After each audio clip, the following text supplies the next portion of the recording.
मी जगदीश देशमुख, जय महाराष्ट्रमध्ये आपल्या सगळ्यांचं स्वागत। दिवसभरातील सर्व महत्त्वाच्या बातम्या पाहूया। सुरुवातीलाच बातमी आहे उरणमधून भूकंपासंदर्भात। रायगड जिल्ह्यातल्या उरणमध्ये भूकंपाचे सौम्य धक्के जाणवलेत।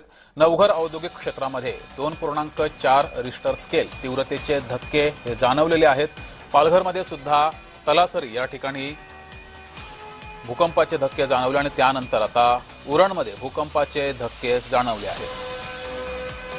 2.4 रिश्टर स्केलच्या तीव्रतेचे हे धक्के आहेत। अधिक माहिती घेऊया, आपल्या प्रतिनिधी कविता लोखंडे आपल्या सोबत जोडल्यात। कविता, नक्कीच जगदीश, उरणमध्ये संध्याकाळी 7:27 जे आहे ते भूकंपाचे सौम्य धक्के जाणवलेले आपल्याला पाहायला भेटतात। परंतु या सौम्य धक्क्यांमुळे कोणत्याही प्रकारची जीवितहानी झालेली पाहायला भेटलेली नाहीये।